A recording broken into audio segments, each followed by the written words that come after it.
Okay, I believe we are live. Waiting to see if I see chat. Am I live? Can people hear me? Check, check.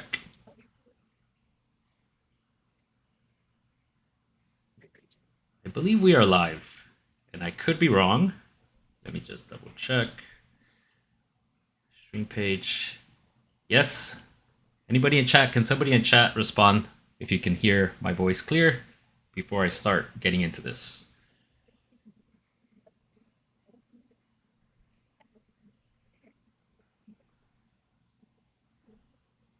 No one watching right now.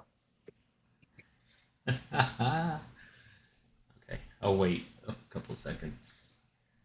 In the meantime, setting up some audio levels here.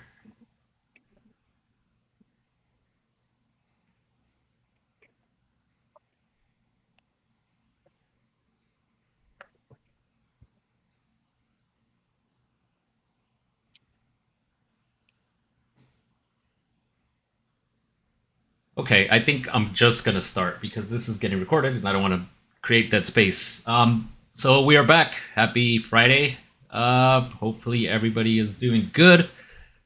We are gonna do another live stream to go over the latest proto that we did. So we're basically creating these production environment scenarios that cover different art styles and leveraging Aura, testing out how quickly we can flip and build some of these different worlds with different art styles. Like before, we did a stream on the 99 Nights Ghibli hybrid prototype that we did, and before that, we also showed the Mecha Hanger, more Call of Duty style first person shooter.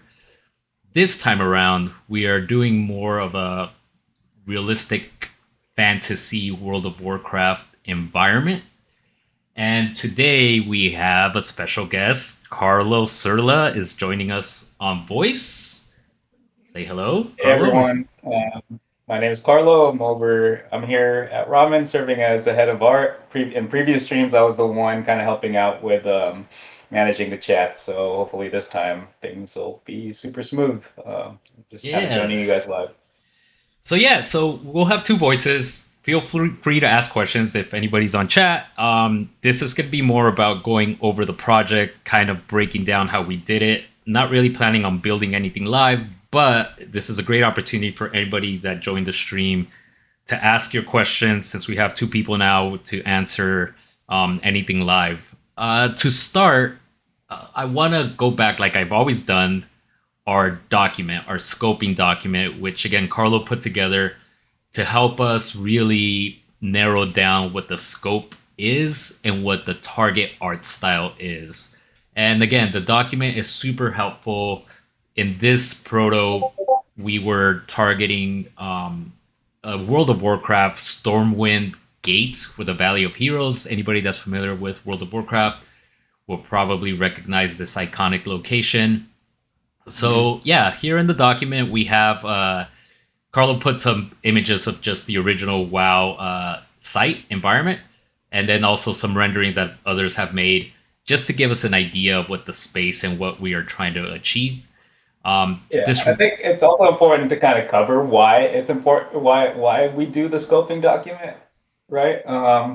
correct. Because it's, when we're looking at this and we get like assigned, or we decide to take on it, the challenge of like doing something in a week, like it's really important to kind of like understand and plan out the scope, like how much you want to try to get done, based on what we're bringing to bear. In this case, like AI generated assets, FAB assets, like, and even just the personnel, like who's going to be working on this and where are their strengths and weaknesses, and basically planning around that. Like, hey, what can we get done in a week? And that's why this is important. And it Um, is super helpful, right? Like I always go back to this image here that Carlo put together where he broke down. And by the way, this image I believe is from the WoW movie, right, Carlo? For the film that for particular screenshot was from the WoW movie, but like the point of that particular like screenshot is, when people are working on a project, it's important to have like a shared language. and a shared vocabulary. So in this case, we're working on the Stormwind gates, and neither Rob and I, unless Rob has a secret hobby that I don't know about, neither of us are really big castle buffs, right? Like we don't. Yeah, I mean, and this happens typically, right? When you're working on a project, like you're really just trying to do a lot of research and trying to get as much knowledge about what you're building. In this case, we wanted to have like a shared vocabulary, so when we're talking about like what we're building, we're actually using the right like terminology for it. correct. Additionally, when you're talking to AI to help you do the research, uh, you can get better results by using the proper vocabulary. For example, like if you need to find some reference or trying to get some research on battlements or curtain wall, you're going to get better results by using the Yeah, and proper you know what? vocabulary. You're absolutely right with that. Like when I was generating models and stuff, like being able to define curtain wall to aura. Every time I would bring up curtain wall, there's a history of like what the curtain wall we've been developing, and so those are keywords that are super helpful. I kept going back to this image when I was blocking out the level. This was kind of like my target image here to target, and also it helped me break down what are the key elements of these castle parts that I need to build and nail. But yeah, this was super key.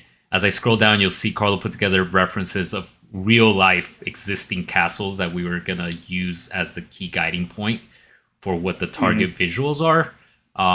So yeah, this is extremely helpful. And again, Carlo, I don't know if you want to talk about the research that goes into Yeah. this. Well, if you scroll up a little bit on the doc, like to the top, just to show like the original things that we were trying to translate. So as you can see here, like it's very, and I love WoW. Like WoW does really great like stylization, art direction. They get a lot done and cover like a wide range of hardware. But the reason they're able to do that is because they're doing is a low fidelity and more impressionistic like representation of the world. And when players see that, they're willing to there's less to scrutinize. They kind of just get the gist. This is supposed to be a castle, and the art direction does a good job in terms of like coming up with a vibe. But it's very much, um, yeah. It's very much like about just an artistic representation. The challenge of that though is when we make something high resolution, um, it, it there's more to scrutinize for people, and it's also like it's similar, and the closer we get to reality, the more like our lizard brains like trigger that something's off or something doesn't make sense. So this is why we're actually doing the research for this. Like what is this in real life? Like, so in this case, like we found like a bunch of French chateaus that matched like those iconic like Stormwind like rooftops. So just using that research and basing our what we're building off of like real world things kind of closes that gap. So it's less likely to trigger like trigger people when they see it like, oh, this doesn't make sense. You know what And I all mean? this reference here is extremely important. Like as I'm looking at curtain walls, it's very good to see like, oh, how does it get damaged? What is going to be what are the materials and surfaces that I'm going to need? So yes, all this document is extremely crucial, super important. I'm just going to scroll quickly through it. We're covering all the different parts, and then we start getting into the statuary, Valley of Heroes. One of the key elements are the statues, and I have Unreal open over here. You can see I'm just going to quickly fly to that spot. I'll eventually go over this project a little bit more in depth. I just want to get to like where we have the statues right here in the middle, so you can see the final result compared to the doc. But yes, this was like a key part, and the idea here is that the player would get to like this point. So the fidelity detail was important to nail. Like these two statues needed more detail than the ones in the back, since we weren't planning on walking all the way to the back, at least for this prototype, right? But as you can see in the document here, Carlo went through and broke down like what are some of those key elements. The silhouette, the golden parts are super important to differentiate and break the stone away from the metal. And here's an example. And we're referencing real world reference for this as well, right? So Correct. like it's always Correct. touched on that. And here you can see. We have a question in chat though. We have Ornias DMF is asking, what if we gave Aura the image and asked it to identify each part?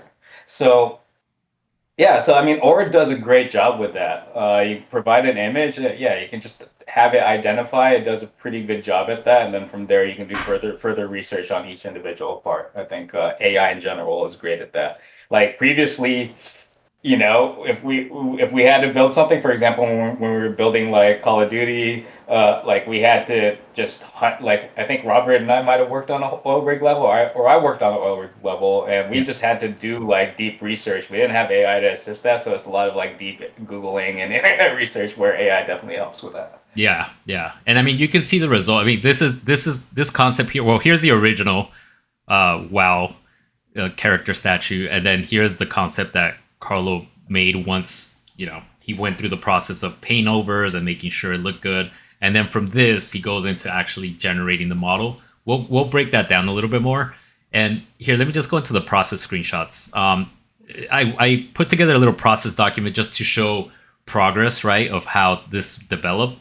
And if I just scroll fly back out here, you can see that at the high level, the main structure, I used Aura to kind of make me some quick blockouts for scale. And then I went ahead and edited them using modeling tools to just make sure scale was nailed. This is a massive, massive castle. If you see a character here, you can see, I mean, the size had to be right. If we didn't nail that scale and that feel, this wouldn't have worked.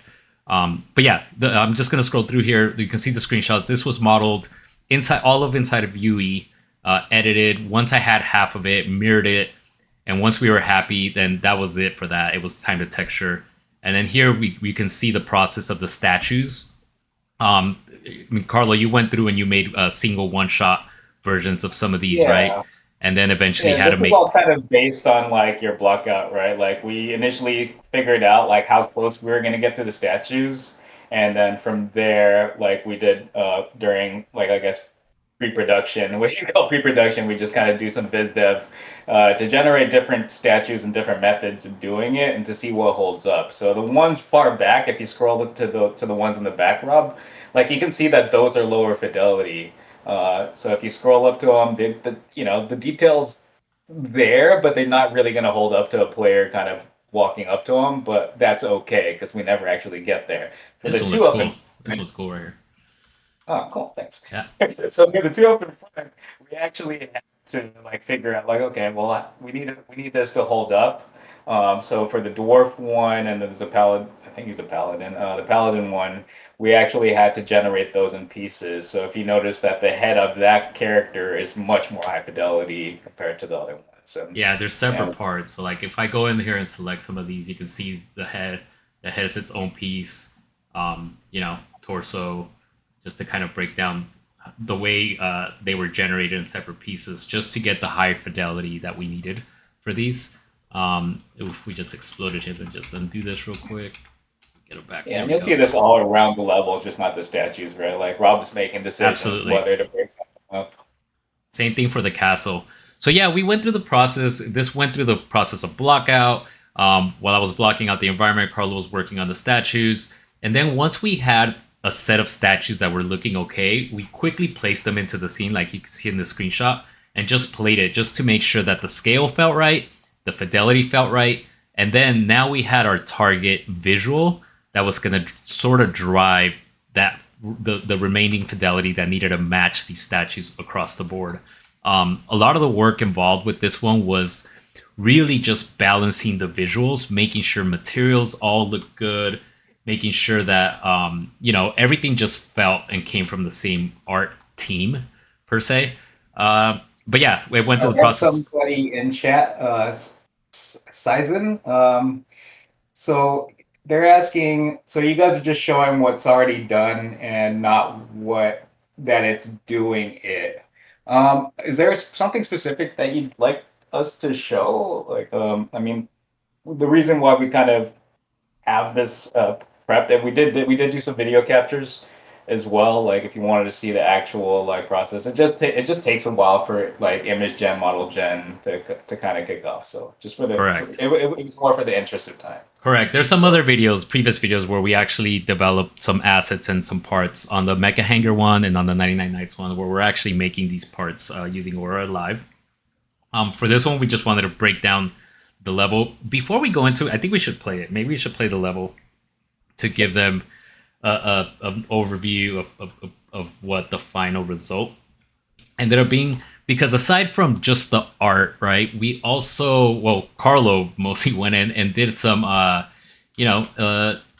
blueprint stuff and interaction stuff, made some of these characters, make sure that they would animate and move, all of that. So I'm just going to hit play here.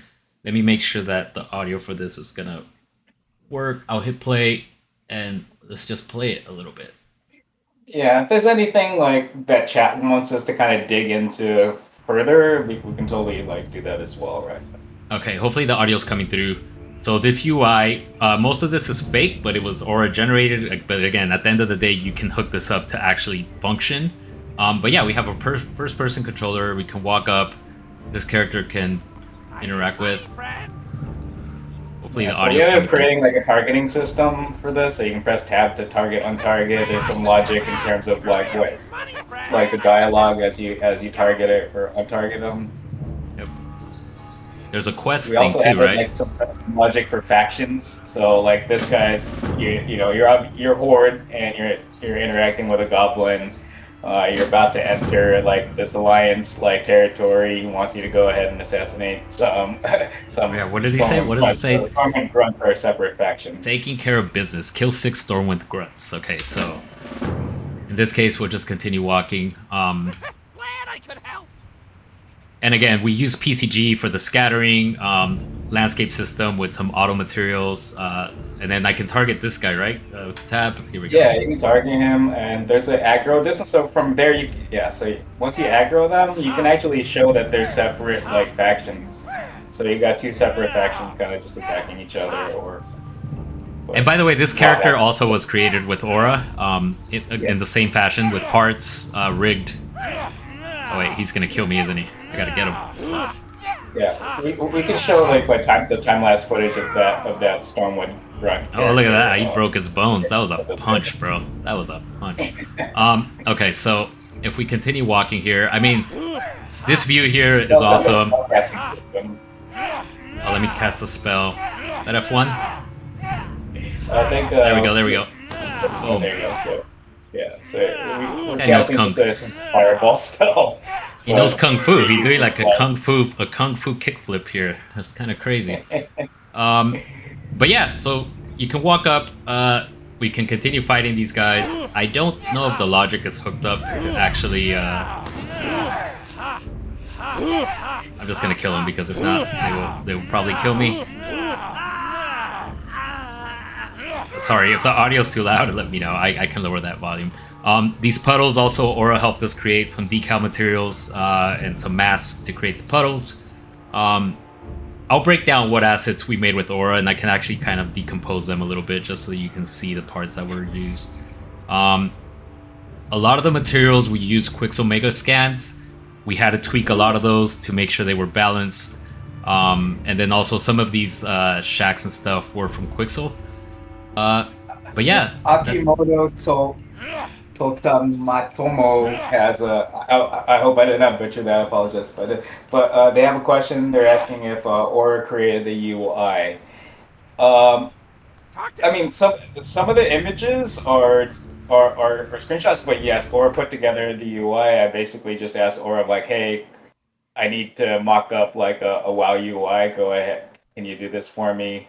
And actually gave it some reference, and then Aura more or less placed everything where it needs to be. I mean, I did some final tweaks at the end, but I provided it with a screenshot of where I want everything, and I told it to use, I believe it used verification agent to make sure that things lined up, and a verification agent was able to loop through, make the adjustments, so everything kind of showed up where they were, and then from there I just did some final tweaks. But yeah, Aura did create those UI widgets. So I'm gonna start pulling the camera back here, and we're going kind of the behind the scenes Universal Studio backlot reveal of the Veil. And I mean, it ended up being a fairly large landscape. A lot of this stuff you won't see. Our target play space was just from this area up to the front of the gate to the front. But yeah, these are all PCG volumes that Aura helped me just quickly set up, and then I tweaked them to make sure that it had the right trees. The trees and the rocks I pulled from the Electric Daisy Unreal project, which I highly suggest you check it out. It's got some cool assets. I did have to edit a lot of the materials to make sure they were balanced. There's a picture here in the document where I'm showing at some point, where's the screenshot? I ended up putting what I do is I put these walls where I just drop surfaces on them. And that's just to allow me to make sure that they balance and they all work well together as I tweak them before I start applying them to the castle parts. And it also helps me seeing that before I start generating all of these different props that you see here that Aura generated, just to set dress the space. So as I break this down, these are the PCG graphs. You can see we use them there. But Aura...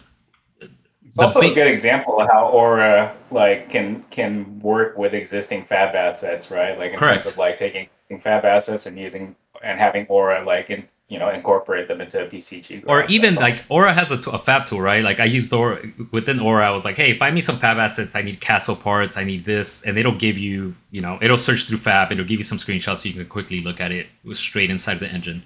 And so for the castle parts, the main pieces here were these like what was this one called? We should go back to our doc because Carlo named it, and there was a point. Well, Carlo didn't name it. You defined it, right? You weren't the creator of the name, but yeah, our gatehouse towers. Gatehouse towers is what we call them. Ornias is asking if Aura could be given one of those trees and balloon it out to Elwyn's massive tree trunk widths. You could. I would say maybe we just generate one that actually matches the art style, or find a different tree that's maybe larger to begin with as a starting point. But yeah, I would probably generate an image, like find a reference image of exactly the type of tree you want, generate an image with Aura. Like in the previous videos, what I typically do is I make a skill that helps me generate images perfect for model generation. No background, soft lighting or no shadows, that sort of thing, and then you generate the model. Like models that Aura generated here, like let's break down this store. This store here was all Aura generated, but because of its size, there's absolutely no way that this was going to hold up as one single model with a single texture sheet. So I could probably go into the edit on the level side of it. There's some challenges building this door too, right? Like absolutely, kind of went back. Yeah. Like, I mean, development was to look like a regular door scaled up, and you had to go through several iterations to make it look like real world scaled. Yeah, and I mean, at the end of the day, like this doesn't just get made in one shot, right? Like I know people think, oh, AI, we just tell it what I want, and single shot's going to give you. No, I spent quite a bit of time on this door because, first of all, the concept of the door needed to feel right. Like if you look at our document, we have some reference here on doors, right? But these are doors that are probably not as giant, right? Like the door in the level, this is the size of a skyscraper, really. Yeah, and you can't just scale that up, right? The rivets need to be like realistically sized, right? Like, hey, even for a giant rivet, like it can't just be like the size of a whole person, right? So Robert had to kind of figure that out. Even the wood grain. I would even say these rivets here are a little bit big, but still, I mean, we wanted it to hold up. But again, let's to break this down. You can see the parts that were generated individually, right? Like this boat here. You know what? Actually, I think these two I generated together. As one. I think I have the chat. Let me just launch Aura. Why isn't Aura not launched? That's not the one. Where is it at? Where's that window? Oh, that is the one. That was the last chat that failed. Let's see here. Open up Flying Bird, Water Puddle, Model, Metal Parts. Oh, this is the one that's going to load here. Let's let that load real quick while I continue to break this down. But yeah, these two were generated in one go because I wanted them to share the same material. And then I used Unreal's modeling tools to sort of just separate the two parts. And then the other parts, here's one of the older chats. And this is still a little bit old, but you can see some of the pieces for the rivets here. For the wood walls, if I select, you can see I had it make a single model with the 3 planks, and then I separated them, touched them up, and then used them to kind of basically piece the door together, where you flip the wood grain on one side so it doesn't repeat, But at the end of the day, I was really happy with the way this door turned out. After balancing materials, let me hide this. After balancing materials and making sure that the metals felt like metal, all of that stuff, right? So yeah, the doors won. Carlo, you made. Oh yeah, Carlo made this one. That's another challenge too, right? Rob, like balancing the materials, because 100%.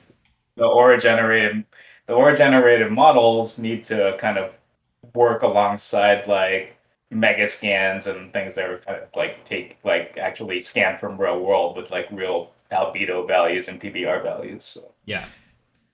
Do we have questions? I'm not paying attention. Sorry. No, no new questions yet. Oh, somebody's asking if we'll share the Google scoping doc. I mean, we could. I mean, we might have to touch up and yeah, we can make some redactions. Yeah, for sure. Yeah. But yeah, if that's a value to anyone, yeah, for sure we could try.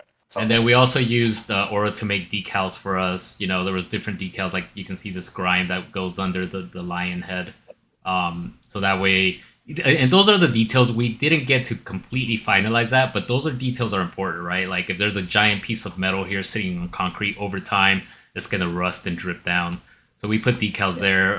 These puddles Aura help make, right? These are just decal materials that I just kind of, splash in there. Yeah, and those are great, right, for breaking things up visually. That's one of the concerns that Rob and I had. Like once you get in, there's a lot of like brick, stonework, and like how are we gonna break this up? Because it might look too sparse, especially at this large scale. So like, yeah, those are the type of things that you can problem solve, and like, or it's great for like quickly generating these assets so we can try them out. Yeah, these puddles were fantastic. I was actually really happy with how these came out. And I just asked Aura, hey, I want to make some puddles. I want them to be decals. I think I have that chat somewhere. I'll have to look for it. And the same thing with these fence parts. It was a single. Are these grouped? Yeah, let me ungroup them real quick. It was a single model generation that generated I believe it was like a post and 2 planks, right? These two. And then from those two, you just flip and rotate because it generates them on both sides, right? And every angle is unique. So if you notice, what you do here is you take each post. Actually, I failed to rotate these, but the idea here was that you take one and you rotate it. You rotate every other one. That way, when you look at it, you don't see the repeating pattern, which is super cool. That was the way that works. These banners came out really cool. Carlo, you made these. I was really happy how these came out. Was that just a single reference image that you gave it? I don't remember. Model gen. I was surprised how. So what I did was, I just provided some reference images, like combined reference images, and I also used like the edit image modal to kind of just paint things out and iterated on them just to get like a nice banner concept. And Aura one-shotted that from model gen. I mean, it holds up here too. This giant, massive banner. I mean, that's the size of a 4-story building right there. It's a massive banner, and it holds up. I think we used some of these, also the smaller ones. Oh, and then we just scaled up the post. I mean, that works there too. Yeah, I mean, that works. And then also, once I had the castle, I did take some of the castle parts into Blender and just softened up the edges. But then it needed some details that Aura generated. Like if we break down some of the parts here, is this group? Or is this a level actor? I don't remember. I think it's a level actor. So if we edit, we'll break down. Oh wait, I exited. Yeah. So the main wall. This is just a piece of geometry, a shape, right, for the wall. I can just, it's just this piece, and then this like trim piece was a model that Aura generated, and then I also had it make 2 of these like crown. What do we call these? Crown teeth or just crown points? But it made 2 of them, right? And then same thing like I showed earlier with the fence post. You make 2 good ones, and then you copy, you clone it, you rotate it, 90 scale it, so that way it doesn't look repeating. But these little fine details were really cool to add. It kind of capped the castle walls, and it made everything feel legitimate. How much work did you have to do to kind of get that to match, though? There was what I ended up doing. Yeah, there was definitely work. What I ended up doing here is the material for the wall was good, right? Like I was happy with it once I tweaked it, and I did go into Photoshop for some of these materials. I had to tweak some balance, color, all of that stuff, right? But once I had this, my target was this wall, And then what I ended up doing is I just cloned the material for the wall, so that way it's using the same material path.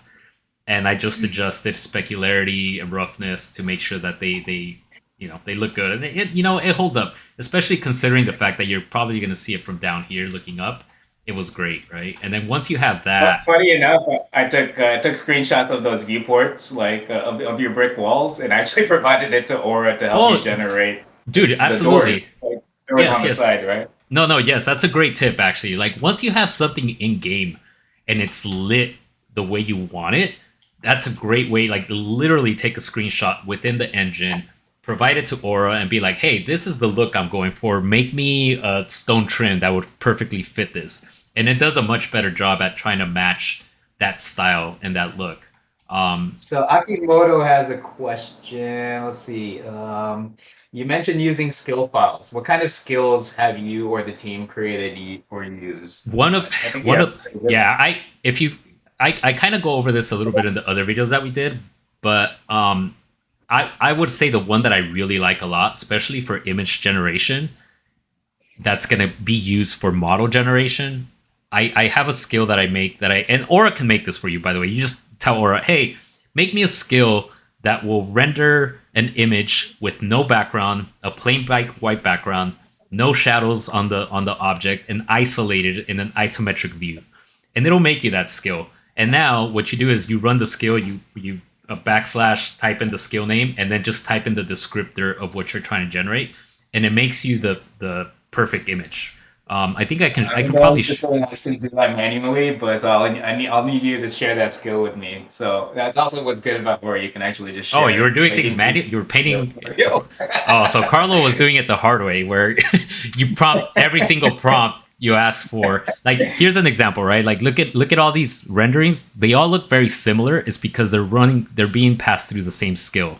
So when you look at some of these renderings, it's like perfect white background. There's hardly any shadow, right? It's soft. And by the way, you don't want shadows in your images, especially if you're going to use them for model generation, because you want the lighting to come from the engine, right? The lights, not baked into the diffuser, the color map.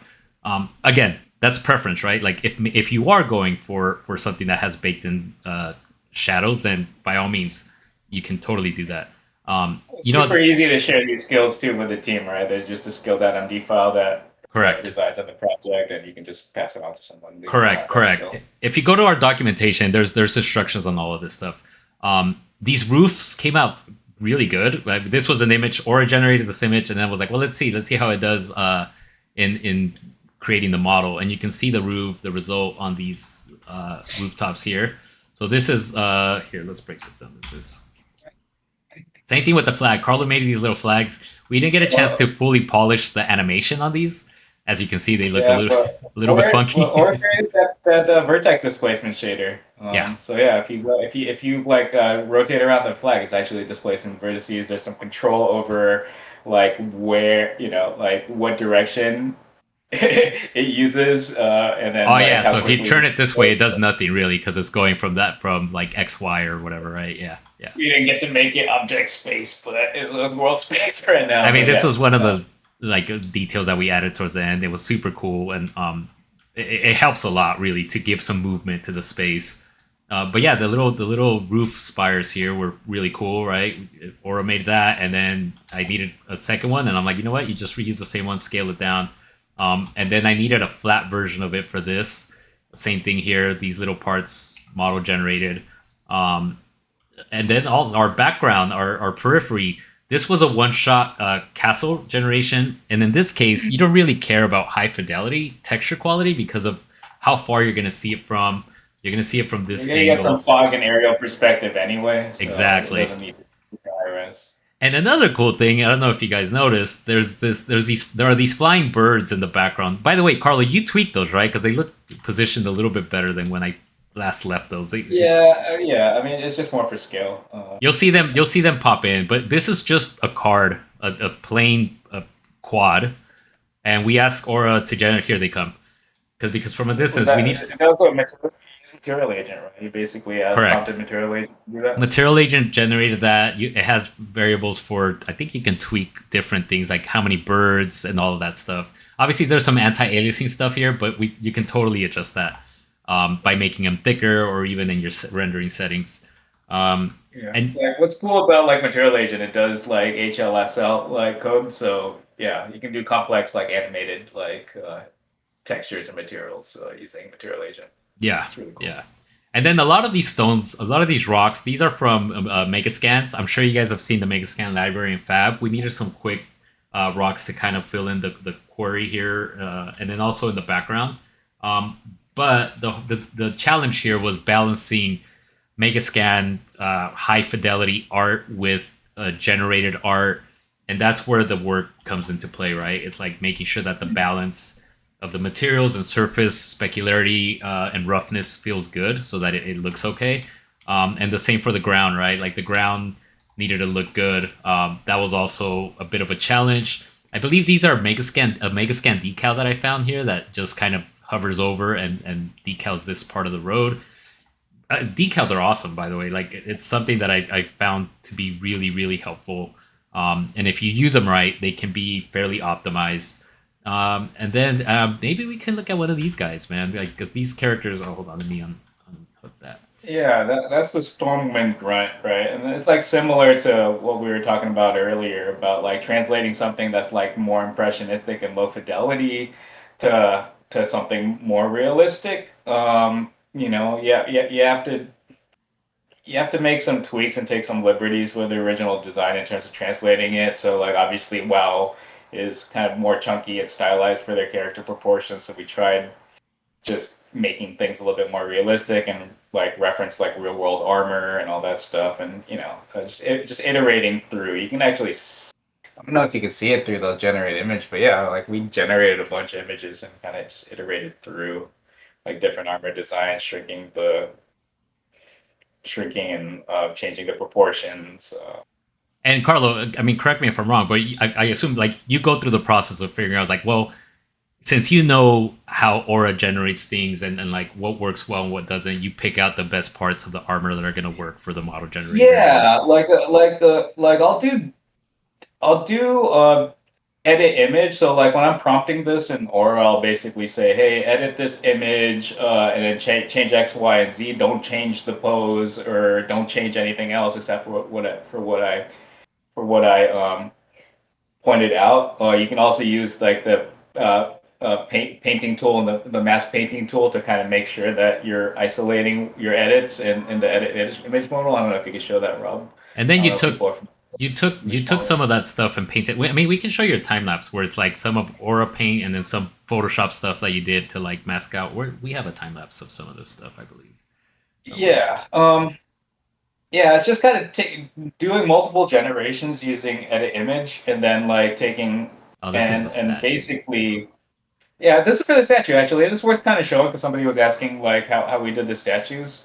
But it's the same workflow. You like generate multiple images and you iterate back and forth with Photoshop or whatever image editor and Aura.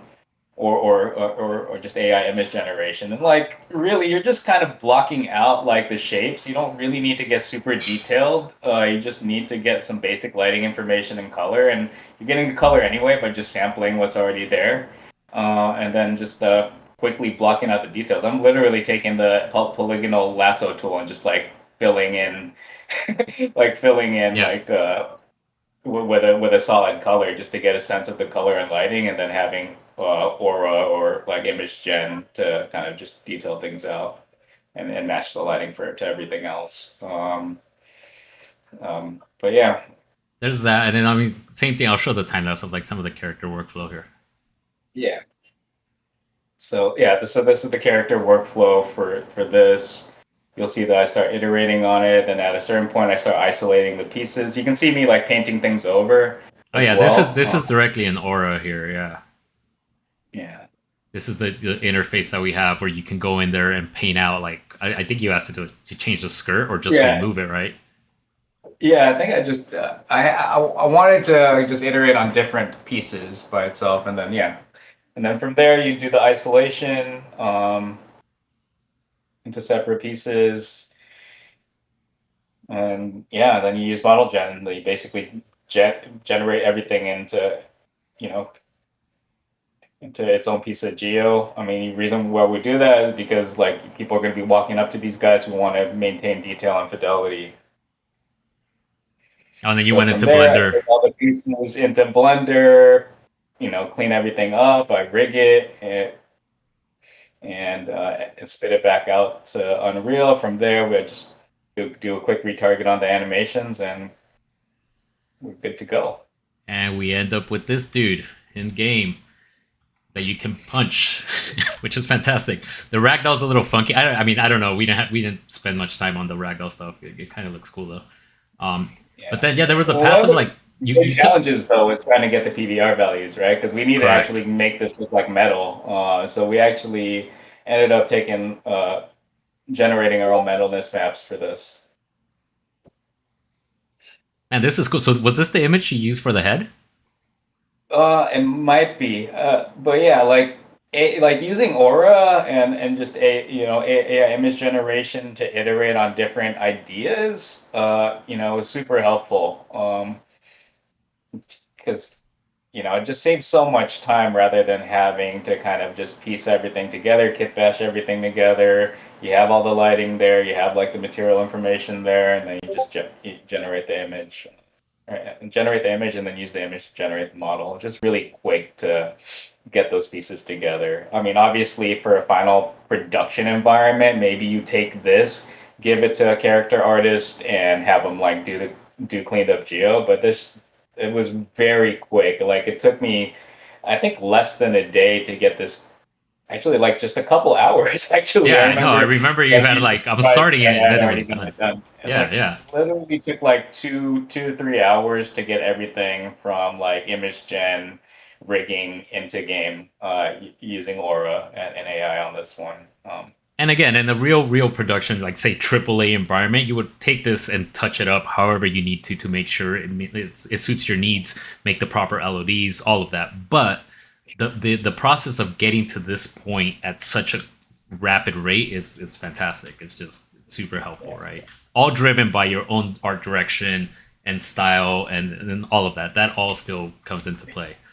Yeah, I think before like AI, like AI tooling, like we would say like, oh, well, figure everything out on paper first because it's the Correct. cheapest, and before we even take it into game. What AI tooling unlocks for us is like, hey, like figuring it out in game is as cheap as figuring it out on paper, like from a time perspective, and we're able to quickly iterate, see what works and what doesn't work, and it's not super painful to throw something away if it doesn't work. Like the quest like the quest stuff like came super last minute. We didn't have a quest giver. I banged out this goblin in like maybe an hour Yeah. from like concept to final model and rigged in game. So it didn't take long at all. And it's because we needed a because You we needed needed a a goblin to give you a quest. And then even down to some of the details like these lampposts, right? You can see the images here. I'm just looking at some of the images that you use, Carlo, to make some of these parts. And the reason why like why isn't that just one image? Because if you want the fidelity, is just like the statues, right? You want to make sure that you generate these two in separate parts, and then also you could probably reuse this post as its own piece if you wanted to, really. Are these separate? Yeah, they are. So you can see how once you have the parts, you can put them together. That one's hard to see. It's in shadow. Oh, I can see how you reuse that. See, look, we reuse them here. Yep, that gets reused for the banners. Super cool. Also, I mean, just quickly show the iteration. It looks like you were gonna try to make it stone, but then probably there was not enough detail in the stone, which we found out quickly. Like some of that detail can Yeah, get lost in generation. yeah, and actually, to be fair, I think the actual like statues in game were metal anyway. But yeah, I wanted to see if we can do. I wanted to test out stone. So like another example of how you can utilize AI to quickly test out ideas. Like I wanted to go stone first, but then I couldn't quite. It was going to take too much time to get it to match exactly. So I think the contrast worked out well. I just went with metal. In this case, gold. We already have gilded pieces anyway inside for the statues, so just basically reuse that design language. So you can see here some of the other parts, like the doorway. I believe the door. Yeah, for that arch, I actually took a screenshot of your brick wall, fed it into Aura, and said, "Hey, generate a stone arch for a doorway. Match the match the materials and." Oh, that's where that's so that yeah.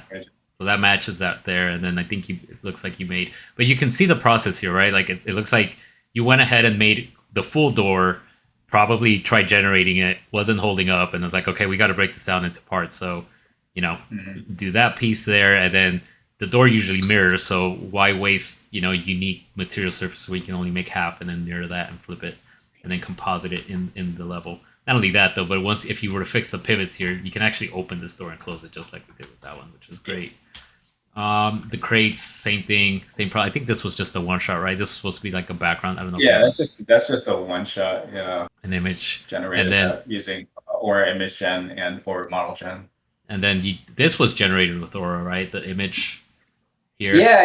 That was we basically. I don't know if it's in the actual doc. You can see the original like WoW castle, like Stormwind castle that we were trying to translate. Oh, is that that first image, right? All right. Yeah, but also it's toward the bottom actually, I think. Bro. Oh, do we have another one? Yeah, there it is. So I mean, I basically took that and then added like the Mont Saint Michel like reference down there, and in addition to other ones, and those are just kind of real world structures, and then basically say, hey, translate this. Translate this to a realistic style using to match and use this reference image to inform. And again, because of the size of the castle, the texture resolution will kind of drop off. But again, you're never going to get close to it. This was a periphery item, so it doesn't really matter, right? Like it's more about the placement and the parallax of where it is and filling in that gap. This is a nice image, though. You can see, I mean, if we really wanted this to be up close, what you would do here is you would break this down and probably make a spire on its own, a window piece. You break this down into different parts and you generate those separately. So Bryce is saying that Stone Arch prompt is the kind of thing I love AI for. Absolutely, I think it's super helpful. It just really speeds things up. This guy was, what is this stone called? I forget. You said it. Sorry, I'm not a big WoW fan, so I don't want to say the wrong thing here. So yeah, we figured when you spawn next to it, it's gonna be, I mean, everybody's gonna understand like, oh yeah, we're about to enter a raid or enter like an instance, and yeah, we just got summoned by our buddies.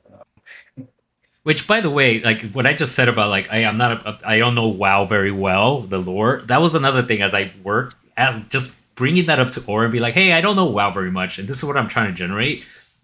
Help me make sure I'm aligned, and and a lot of times it did a very good job at just making me like, oh well, WoW does this, doesn't do that, which is super helpful too.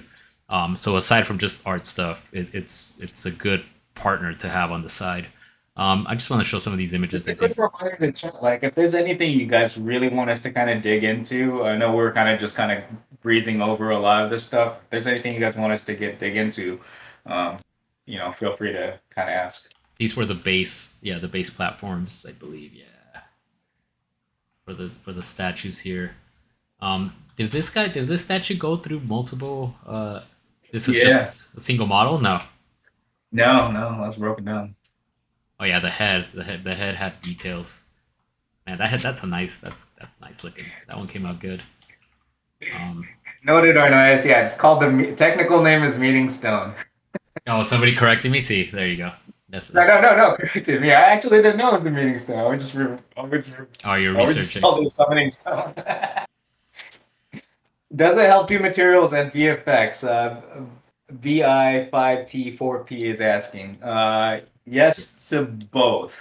If we're being honest, to varying degrees of success, I think our material agent is a lot more powerful currently than our Niagara agent. But I will say that those sparkles around the Meeting Stone were created using Aura, that VFX there.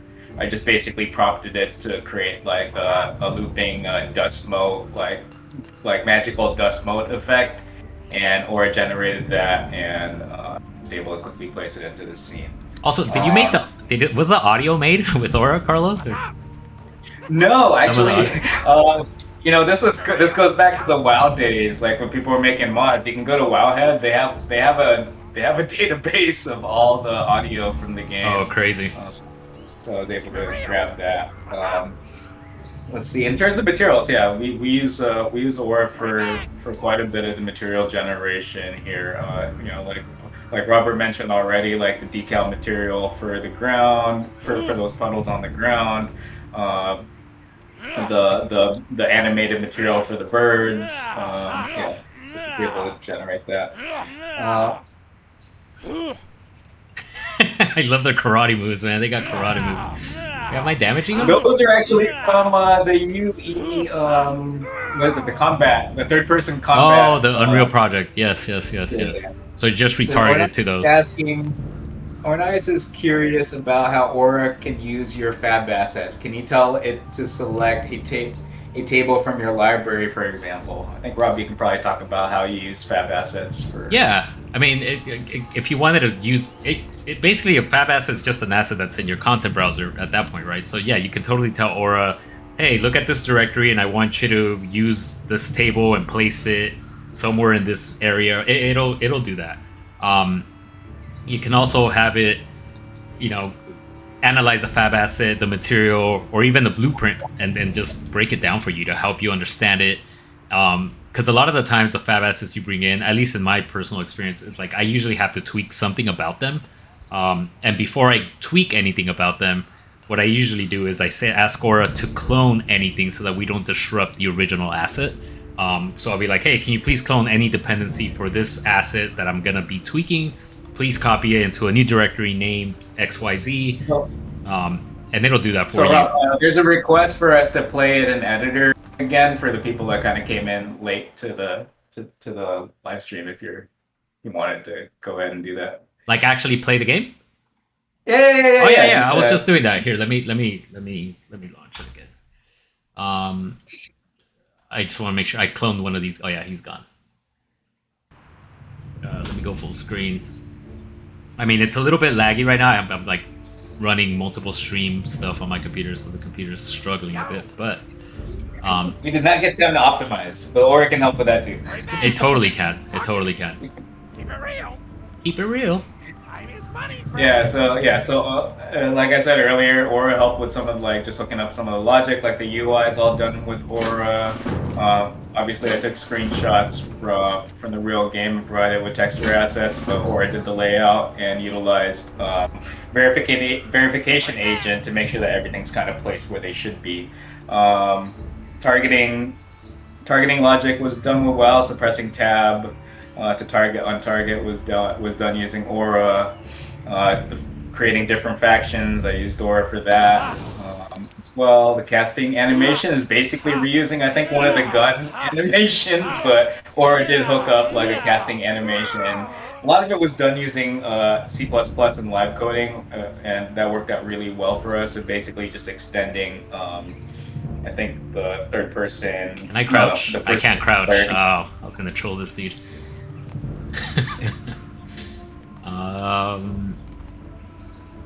But yeah, so you can cast spells. I know. I just noticed the shotgun animation. It looks like he's holding a weapon here.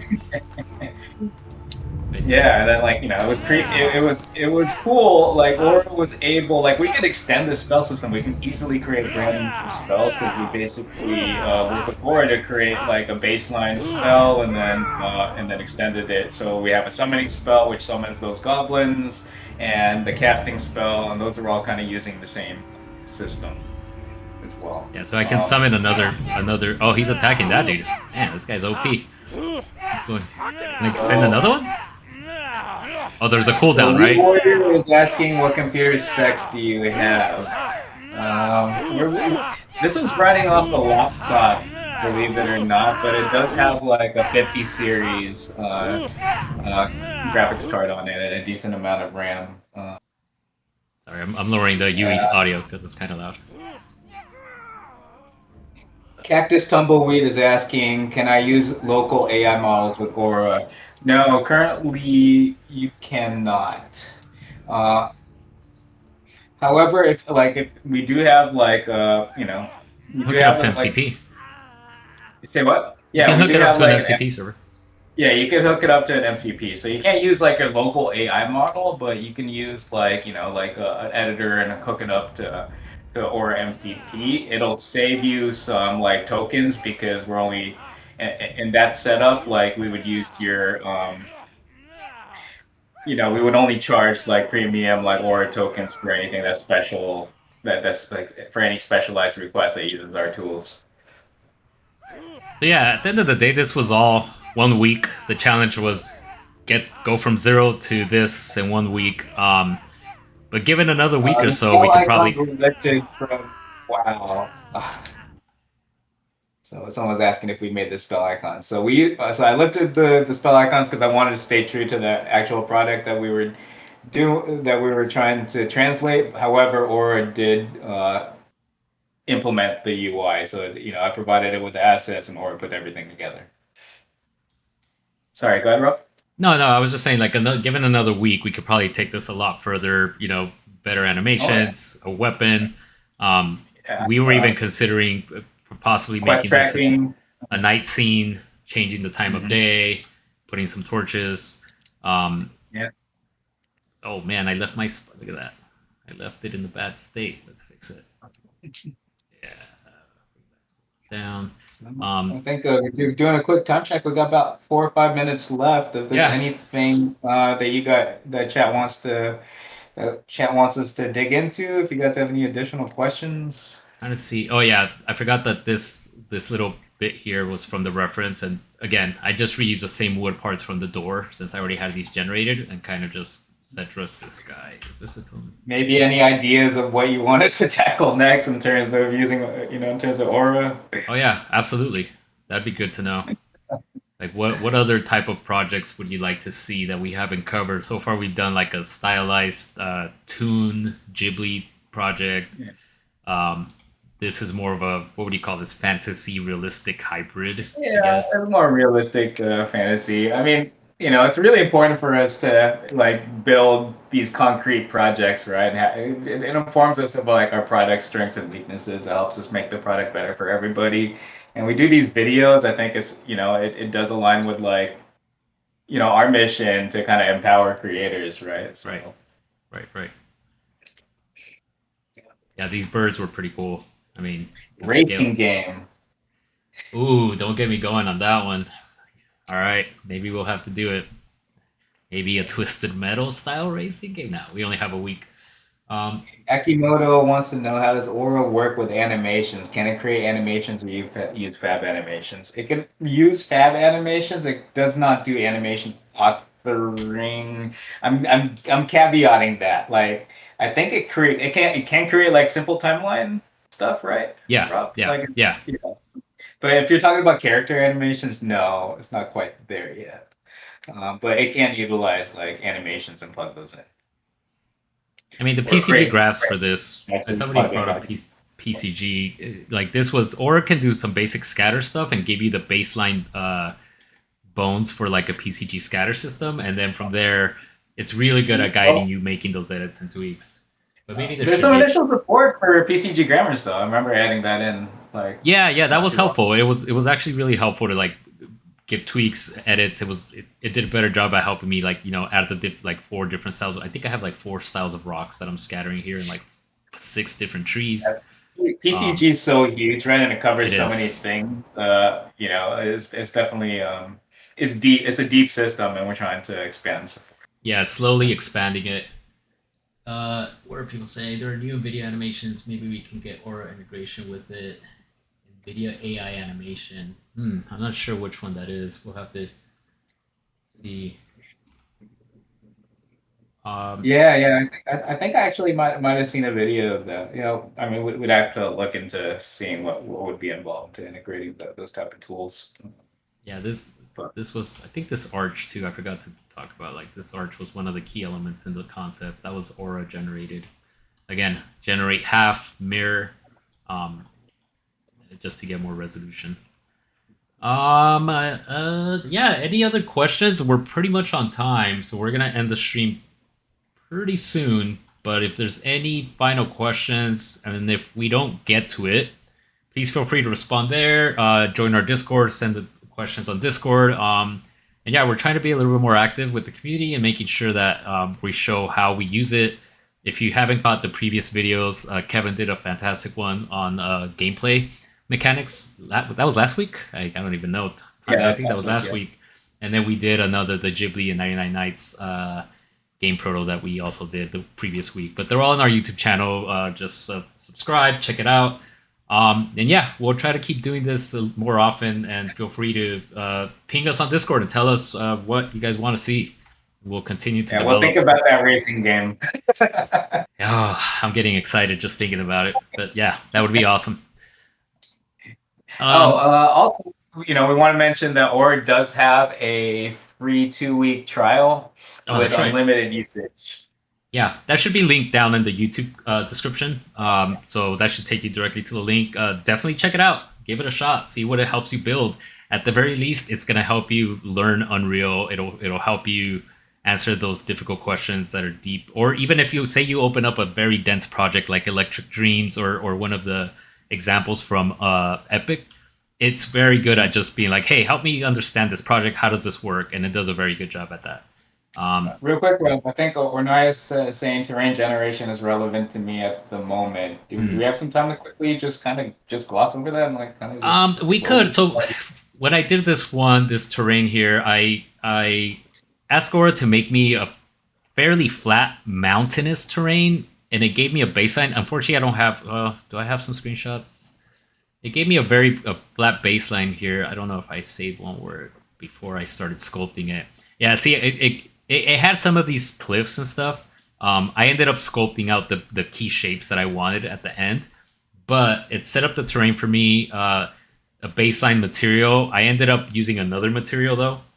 That was like an auto material, but I would definitely give it a try.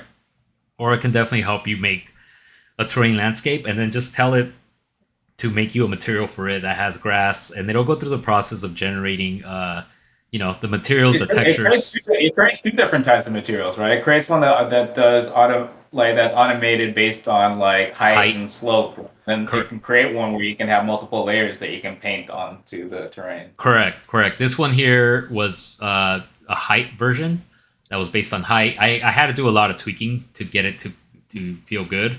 But ultimately, I was happy with the results, right? Especially for what we needed it.